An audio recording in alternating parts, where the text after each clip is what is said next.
guys, it's Dylan, and we're back here in Depression Quest. So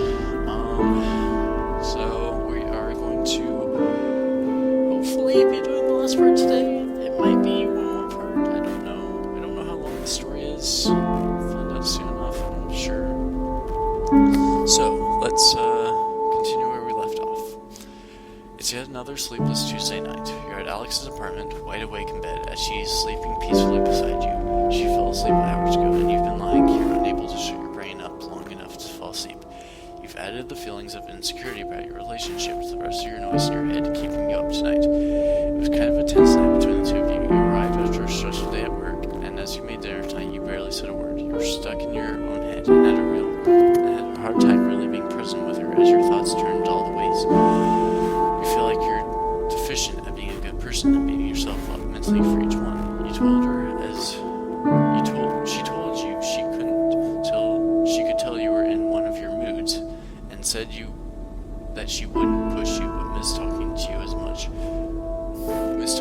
as the two of you sat on the couch together. You wanted to tell her how much you love her, but you just couldn't make the words come out right, and it ended up sounding defensive instead. Unfortunately, those words are the hardest words to say.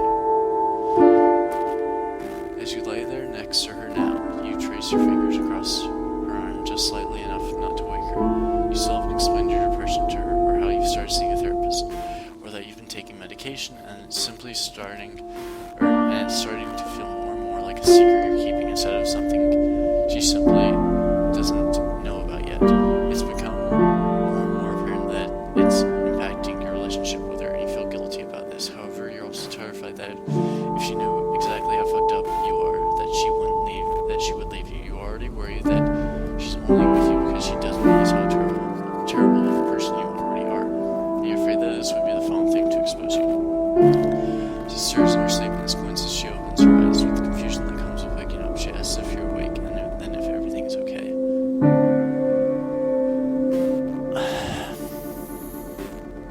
The thing is, she already kind of has a feeling, that something's wrong with you. And if she truly does care about you and wants to be with you, she'll understand, and she will support you every step of the way.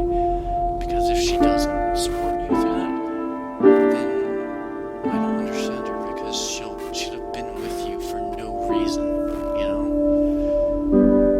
So, at this time, with her being half asleep, might not be the best time to tell her about it, but it's a good idea.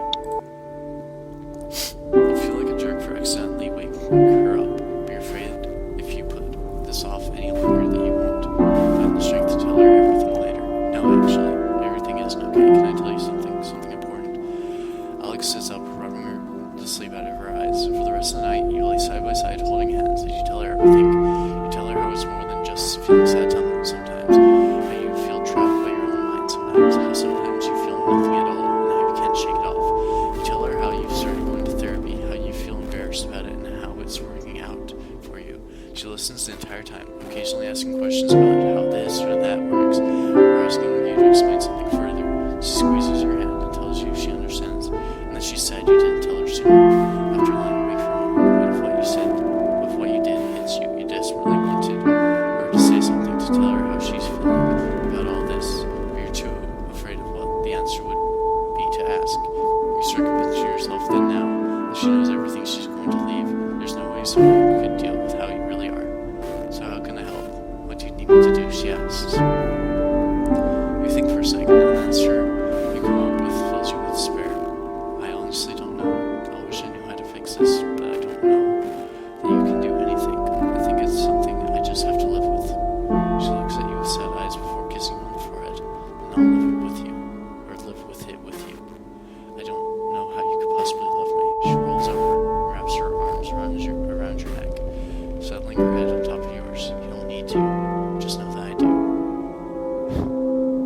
And everything down here has gone crazy. Between now and then, you're definitely still depressed, but things are getting better. Whatever you're doing seems to be working. You really feel like you're taking steps to effect positive change in your life. You now seem to enjoy seeing your therapist. Between giving you a chance to talk things out and the CBT techniques she shares with you, you find your sessions extremely helpful.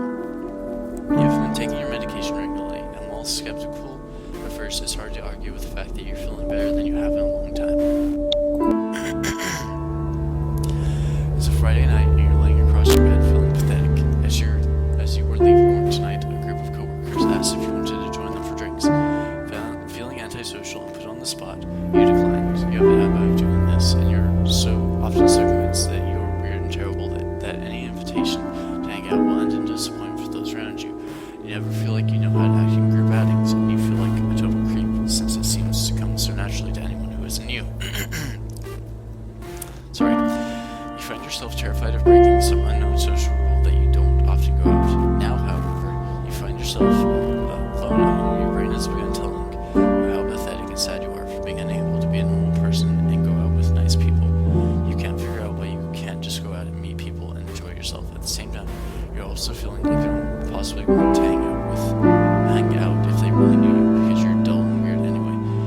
You try your typical strategy and boot up Netflix to distract yourself from these feelings, but frustration with yourself builds and you realize you have to do something else with your night. Anything else to take your mind off how awful and lonely you feel right now. So, I can't get over it and go to the bar. Now,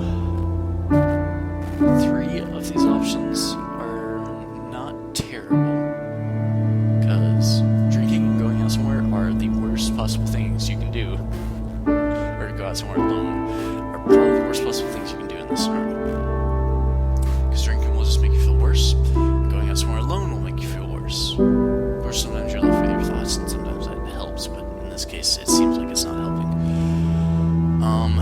Talking to Attic helps, because he does want to listen to you, you know? He truly enjoys listening to you, and it's good to have somebody to talk to. Play with your cat. That's not a terrible idea either. You know, even if it's just, interacting with something that can't talk back, it's still better than nothing, you can confide. But overall, I think talking to Alex might be the best plan. You dial Alex's phone number, figuring that if you could spend some time with her instead of being cooped up in your apartment alone, you might feel less isolated. Your phone rings a handful of times before going to voicemail. You know it's not uncommon for her to be out with her friends at this hour. You leave a voicemail, but end up calling again 15 minutes later anyway. Wow, I added it anyway in there somehow. Yeah, calling again 15 minutes later. Still no response. You imagine Alex out with her friends, much like you would be tonight if you weren't so horrible at socializing. Your mind wanders off, and you start to wonder who she's with, and if she might be someone tonight she'd rather be with someone who is able to go to parties like this with her instead of calling it or sitting at home feeling sorry for themselves. Why didn't she invite you? Have you just said no too many times? How many other Fridays have you unknowingly missed? You begin to think that it might be better if she met someone tonight. She's a wonderful woman, and you feel like a constant killjoy on nights like this. Why can't you just be normal? The next morning, Alex calls you back. She tells you that she had left her phone in class and spent a boring night in her apartment too. You feel horribly embarrassed about how emotional you've gotten over a mistaken assumption the night before. Unfortunately, that happens, You do over-assume things sometimes, and you do end up feeling kind of bad about it. It's a cold Sunday afternoon. You've just arrived at Alex's apartment, and you're happy to finally see her after a week of absence due to your schedules not lining up due to work and school. You hug her in the doorway, but she breaks away sooner than normal and sits down on the couch as you take off your sneakers and lay them in the usual place right next to hers. There's something I was hoping we could talk about, actually, she says. You instantly worry that you're being blindsided by a breakup conversation due to the sudden shift in tone, but she quickly smiles and puts you at ease when she sees all of the color leave your face. It's nothing bad, I promise. With that, she leads you over to the couch and sits on the other end of it, facing you. So I hope this doesn't freak you out. And if you feel like things are going too fast, just tell me. She talks faster than usual and fidgets. We seem to have a lot of weeks like this, and they really suck. I was thinking I'd ask, since things are so strong with us, what are your thoughts on maybe moving in together? It takes a few seconds to sink in, and leaves you a bit shocked when it does. You were worried she wanted to spend less time with you, not more. Do you want to, you ask? Well, yeah, I do. I mean, we'd have to sort out logistics and everything, but those are all things we can take care of. You start to walk through the steps, imagining the two of you living together. You love the thought of being able to wake up next to her every day and seeing her so often. However, the more you picture it, the more of few concerns become apparent. There are things she is insulated from, like the days you don't feel like getting out of bed, the nights your medication keeps you from being able to sleep, all those moments you're stuck staring at the wall, completely out of energy and feeling nothing. How would she handle this? That? How quickly would she want to get away? So she starts. What do you think? Can't do that with ease. Tell her you want to, but have concerns and discuss them honestly. Tell her you don't think it's a good idea for you right now. I mean, being honest with her is the best thing you can do. And sometimes it's hard to say those, your thoughts, but, if she can see through, and provide, ways of getting around it, it's the best thing you can do. You're really worried that if Alex were to live with you, she wouldn't be able to deal with your days of being unable to get out of bed, or nights where you can do nothing but stare at the wall and panic. Even though you've discussed your situation with her, you still feel that she doesn't realize the depths of how bad it gets. It's one thing for you to detail how you feel sometimes, and for her to see it pop up occasionally. It's an entirely different situation for it to be something she has to live with alongside you. Well, I'd like to, but I think it's best if we talked about it a bit more before committing to a decision. Though she seems a little defeated, you make it clear that you're not making excuses and actually mean that you want to talk.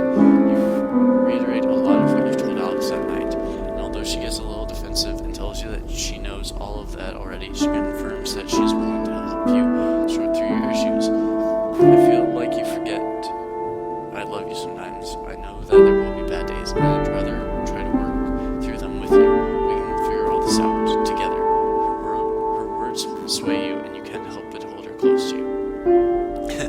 And everything down here has changed again. You're doing well. You may still have your bad days, but now you have effective ways to deal with them, and you don't get nearly as low as you used to, or for as long. You still visit your therapist, and even she has remarked on how much more alive you seem lately. You're taking your medication regularly, and pleased at how well it seems to be working.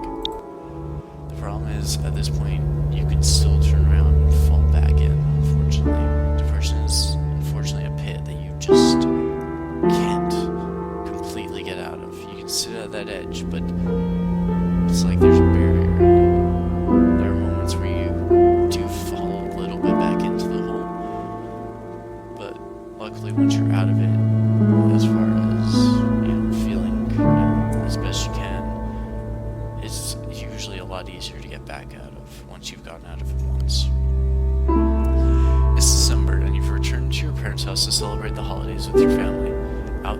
At the living room window, you see a gentle flurry of snow drifting down to meet the pristine blanket of white from yesterday's unexpected Christmas Eve snowfall. And you quietly laugh to yourself at how incredibly cliche it seems.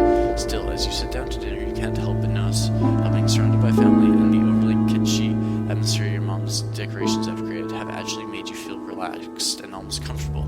Your mom is running around frantically cleaning the oven and checking the oven and the stockings, and just generally trying to family time it up, while your dad sits at the head of the table drinking a beer and laughing with your brother, Melvin. His wife Karen was there too, whom you've always gone along with, and your parents even agreed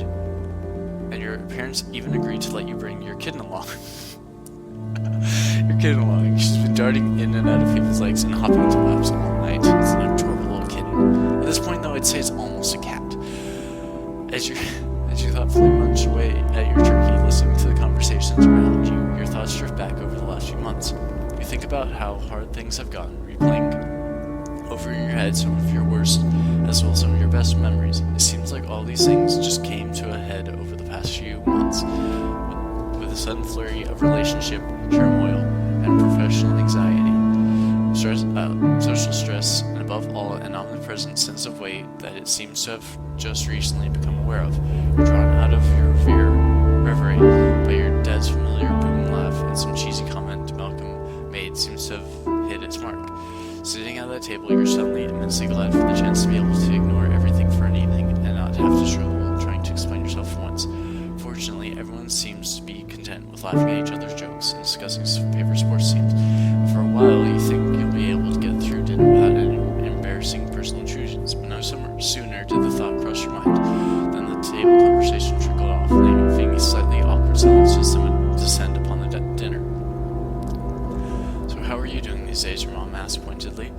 such a simple question, and one that you seem to have had countless times recently. You take a moment to collect your thoughts, then look up.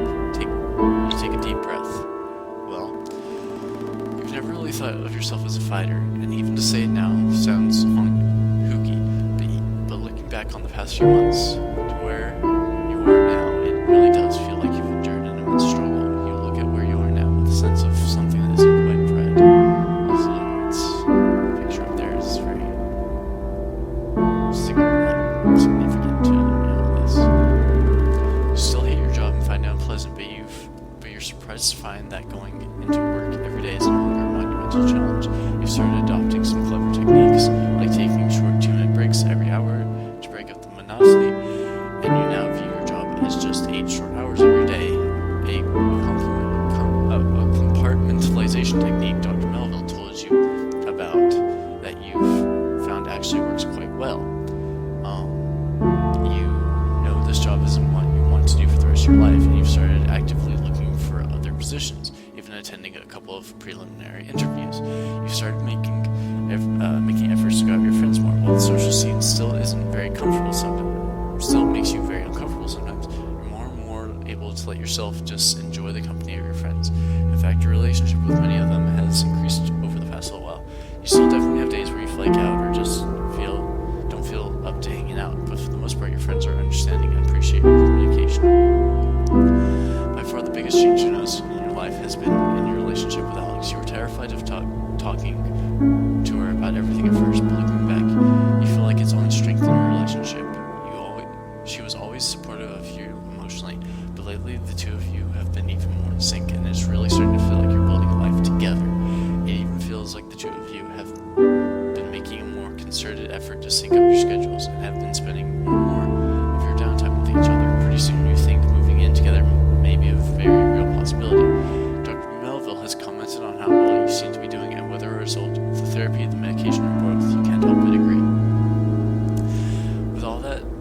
With all that seems to have been improved recently, it's sometimes difficult for you to think about the fact that you still have bad days, sometimes even really bad days. They serve as a stark reminder of the fact that this will be something you likely will have to deal with for the rest of your life. Depression is a battle, and though you're certainly ahead of the fight, you know the battle isn't ever going to be over. Sometimes even Alex can tell when things are getting rough, despite your best efforts to be contrary. Well, you know that your depression can never be cured. You have a very strong support network, and your friends and even Malcolm, and armed with a newfound confidence in your friends and family. You accept that though the road may be rocky, it is at the very least not solitary.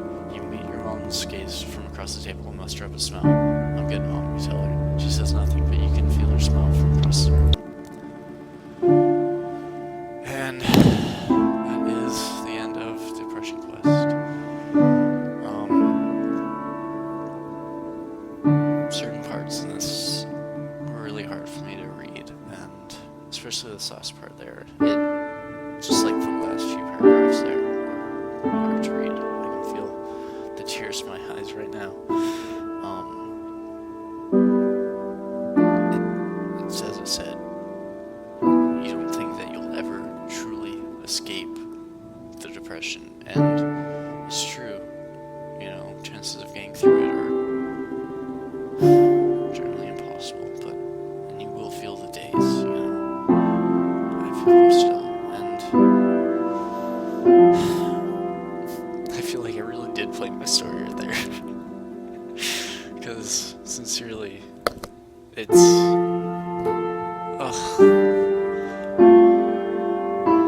hard feeling this way, and I thank everyone who's been there beside me every step of the way. Say, because without them, I don't know what I would do. I don't know if I'd be here still. So it's always, and after that, it's always when you've been through it, and when you look back, you think things, but you don't know if they're completely true. Like, when I look back, I know that I never would have been able to kill myself. You know, I did have thoughts of suicide, but at the same time, I don't know if that's completely true at the time. You know, it wasn't until I actually had those thoughts that I actually seeked help.